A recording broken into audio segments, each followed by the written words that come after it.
I'm here with Pat from Mortgage Intelligence. We're here talking all about mortgages today, so if there's anything that you wanted to know, I'm pretty sure this will answer a lot of questions. So, firstly, tell me about yourself. How did you get into the industry? Firstly, hi there. Hi! Thank you for having me. Of course. How did I get into the industry? Through a good friend of mine, mortgage broker. He's a super broker. He actually got me my first commercial mortgage when I was in the car business. Wow. Purchased a property, and we became good friends. Still good friends today, and I consider him my mentor. So from that day forward, I was looking at different avenues, and he's the one who kind of encouraged me to get into the business. And so I got my license, and slowly I got into mortgages with his help. How long have you been doing it? I'm approaching 20 years. Wow. April will be 20 years with Mortgage Intelligence from inception. And again, my friend, Joe, that got me into this was with Norlight, and he introduced me to Mortgage Intelligence. And I've been with them ever since. 20 years is a long time, so you've seen a lot of ins and outs, things change, the whole industry. Big time. I consider myself now seasoned. I think I know what I'm doing. But you know, I find it so much harder now than back then. So, and the reason why I say that is mortgages have become so fluid. So many different rules, so many different products, so many boxes we gotta put everybody into that it's difficult even for us to try to organize where you fit. And it becomes a lot more complicated for the client, the applicant, because they hear these rates and they hear what's going on in the market, and there's so much to know. Yeah. So our job is to inform them. So.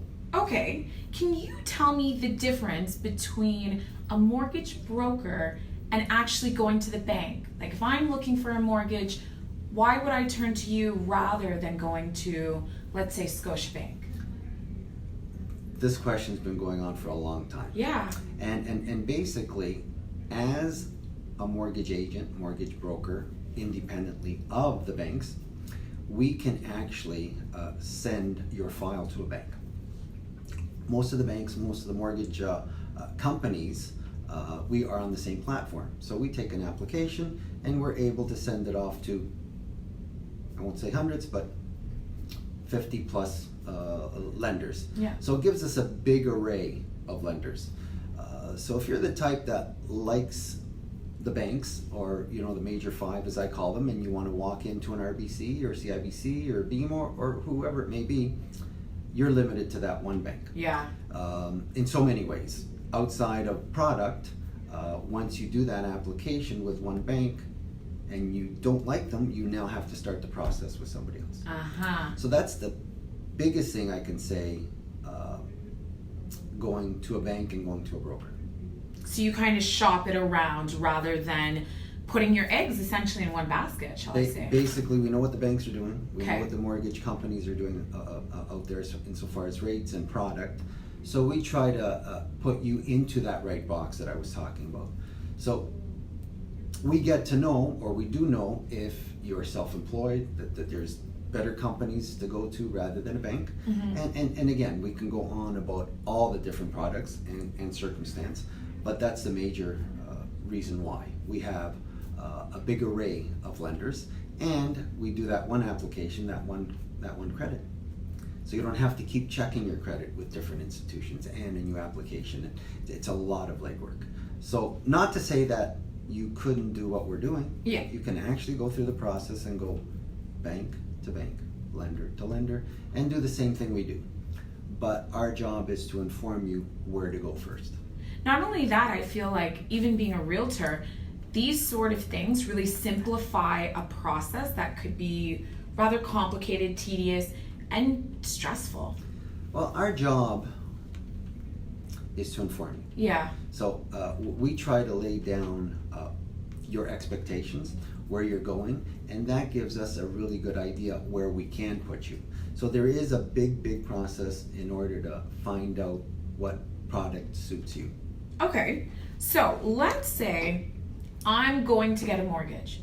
What would you say the most important thing for me to be prepared for or aware of would be? Once you're informed, and again, we go through that process, letting you know what you're going to be up against, and planning. So we need to know what your plan is when you want to buy, what you're looking to buy. We put your numbers together and we try to place you within these boxes that we talk about insofar as getting the right product. In terms of, do you go further than that? So I'm getting a house, I'm in my box. Is there more of a long-term? Well, yes. So getting a mortgage today is just as important as getting out of that mortgage tomorrow. So we'd like to know what your plan is. Do you want to sell within a year? Do you want to renovate? Are you going to be changing career? So once we have background, we can better tell you what terms you should be getting into and what product you should get into.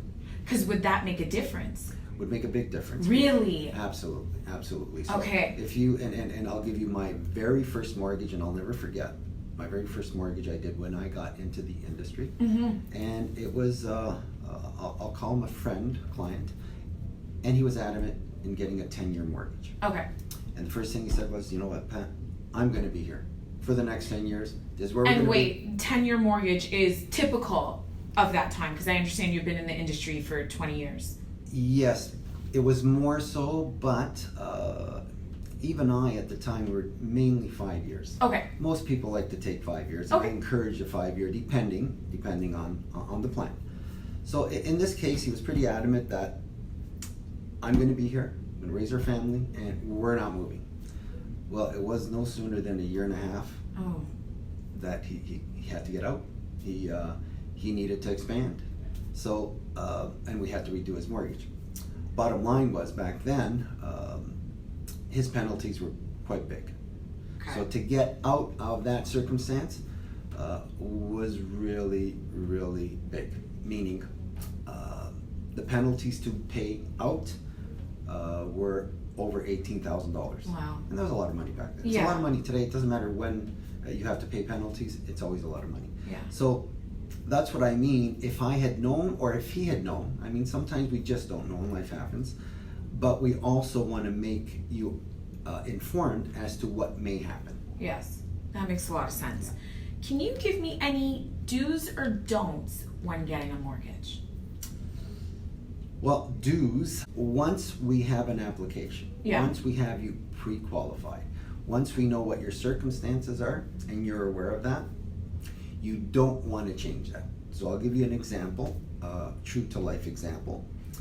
Young couple got pre-qualified, we ran through the numbers, we gave them a mortgage loan amount, down payment they needed, so we went through all that process. Shortly after, months after, when he was ready to buy, I discovered he purchased a new vehicle. And a very expensive vehicle.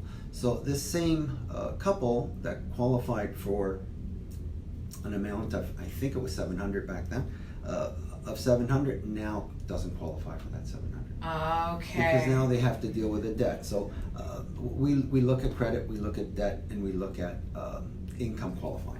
So we want to make sure that at least those things aren't going to change, or you're not going to change them. Right. So we also prepare you for that. Those are that's a big don't. So you don't want to change circumstance if you're getting ready to buy. Got it. Okay, so I've gotten personally this question quite a few times.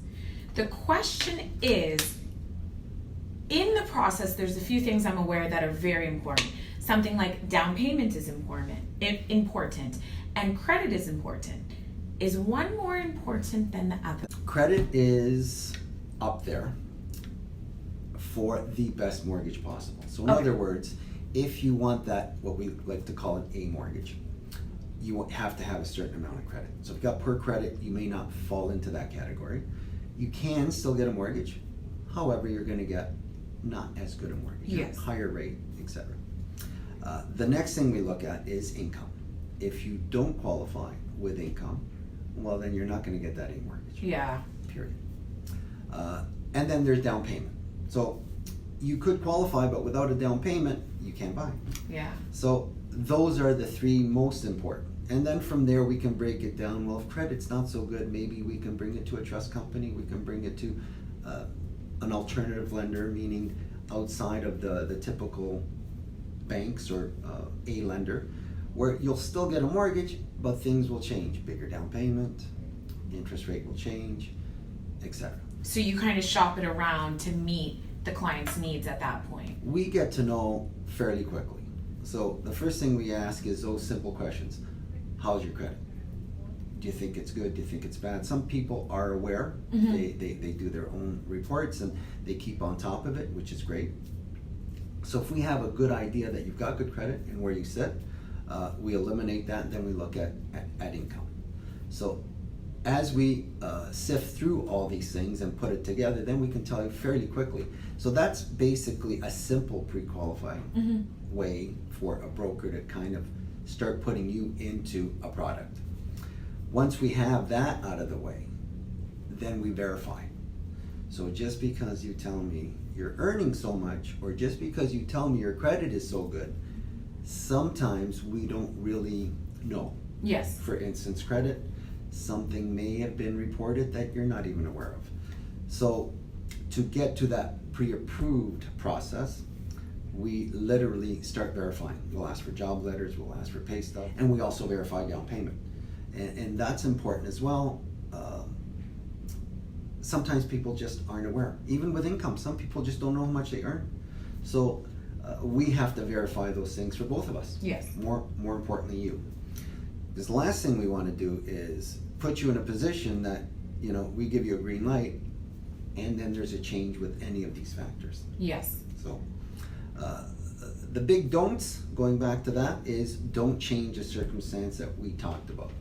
So if you're telling us you're working for ABC, well, if you're moving and now it's within 3 months, that's changed. So all these things we talked about, we have to conform to. Just stay consistent. Don't change your current situation. It is a little bit more we'd expand on. Talk to me. Well, you said a broker and a bank. Yes. A big difference between a broker, a good broker will keep in touch with you. So we're there 24/7 in most cases. So if you're stuck and you know you're just found your perfect home and it's a Friday night and it's 9 o'clock, I don't think you can call your local bank. So we're pretty well there for you throughout the process. Yeah. Most brokers will work weekends, will work evenings, and we'll try our best to get back to you a lot quicker than anybody else. Bank-wise. Yeah. So another question that I've always been asked, and me being a realtor, I always try and streamline the process of buying and selling for my clients. Can you tell me the mortgage process on your end? Just in a little nutshell. I'd like to say before they even go to a realtor, or most realtors, I'm sure you would tell your client to get a good idea of what they want to buy. You don't want to be in a position looking at $1 million homes when they're in a category of $600,000. That is literally my starting place. When I meet a client, I say, have you been pre-approved? Right. So I, right away, if they haven't, I direct them to you or whoever they feel most comfortable with. Yeah. And then we take it from there. On your end, once they see you, what's your process looking like? My process is basically informing them just like we're talking now. So I'll ask those major questions and start getting a feel of their circumstance. Once I get an idea of where they fall into, and it's pretty quick for us, where, you know, we have a client that's earning $100,000, we have a client that's got decent credit, and we got a client that's got 20% down. Well, that's a slam dunk. We have everything to say, hey, you're going to qualify for this much. Mm-hmm. You're in a category between 400 and 600, and you know, then it depends on where we're going to go with that. So once a client is ready, then we take a complete application, and we know and verify all these numbers, so that way we're not off. Because what I'm finding now is the client that's looking for a $500,000 home and wants 510, they are borderline to qualifying with that extra 10 or 20,000. It makes a big difference. Yeah. So if it's that tight, I mean, we really have to check our numbers, verify, and make Reevaluate. sure everything is 100%. And in a case like that, a client's ready to buy, then I actually verify. I'll do a credit check and I'll verify all these numbers that we're talking about. Can you tell me the difference between a pre-approval and a pre-qualification? A pre-approval, basically, we actually can go out and get you a certificate from a mortgage company, basically saying this is what you're going to get based on our application. So if my application says income is X, and we've done a credit check, that's one thing they will look at first, but they haven't verified. So they'll give us certain conditions, mortgage conditions that we have to meet. They'll say, well, we need a job letter verifying the income that you're claiming. We'll need a pay stub if you're salaried. And again, depending on your box, if you're self-employed, then we have different documents we're going to need. So that's a pre-approval where a bank actually says, we're going to give you this based on. Pre-qualified is more so what we talked about without sending it off. So a good broker can look at your file and pre-qualify. As simple as some rough numbers. You're earning 100, your credit's decent, you have your down payment. We can basically tell Paint the picture. Yeah. Okay. And then we take it further when they want to be more specific. Once we're pre-qualifying you, that's basically a green light to move on to a pre-approval. Okay. However, getting pre-approved and holding rates are a little different than they used to be. Okay, tell me about it. So there used to be a time where we can hold a rate and get you a best discounted rate and hold it for so long. 3 months, 4 months. At one time, it used to be up to a year on new construction. Now, that pre-approval, you're not getting that discounted rate. Okay. So we try not to go with a pre-approval. When it's a live deal, we'll send it off and try to get you the best rate possible. And it's not always about rate. So that's another conversation we can have. It's not always about getting the best rate, because there's a lot of things tied to the term of a mortgage. Yeah. So just because you're getting a great rate, you might have a bad exit, meaning you may have to pay that penalty to get out if need be. So Right. there's other things we look at that we also It's all go like over. circumstantial to what you and your family actually need. Exactly. Yes. Exactly. The question, well, I get several questions, quite a lot, and this video is really all about asking the most questions to give you guys the most information. But can you tell me about the stress test? Yes, so basically the stress test, now that it's come down, where I think we're at 5.19, we're at 5.34, meaning if we can get you a rate of 3%, I think best rate right now for 5 years, 2.79. They look at that rate to qualify you for a mortgage. So it means based on 5.19, you qualify X amount, mortgage loan amount. That actually puts you in a lower category borrowing amount. So you can only borrow based on that stress test rate. Even though you're getting a better rate, you're not able to borrow as much. Why? In the event rates go up, they want to make sure, we want to make sure that you're not going to be in a position that you can't afford that higher rate at time of renewal. So it doesn't hurt you today, it hurts you down the road. So it's essentially a comfort blanket. Yes, it's also a way to slow down the market, I think. It slowed down the market quite a bit, lowering our prices, borrowing less. So once you're borrowing less, you're not going to get into trouble if rates do go up. So on a $500,000 mortgage today, and you've got a rate of 3%, and you're comfortable with that payment, and now you're renewing at 4%, well, it's a big jump. Now you're paying $500 more a month. Yes. Off the top of my head, just rough numbers. And that's a lot of money for a lot of people. Yeah. Is there any additional question that you feel that you get often, or did we kind of hit them all? I think we got a general sense of what someone normally asks. Yes. The biggest question I get is, what's the rate I'm going to get? Yeah. And without knowing anything about an applicant, Yeah. we don't know. Yeah. I mean, we can tell you best rate and we can give you worst rate. So a lot of mortgage brokers, outside of the banks, we have alternative lending. We have credit unions and trust companies that are higher rates, but we can get you a mortgage based on your circumstance. We can also go into private lending.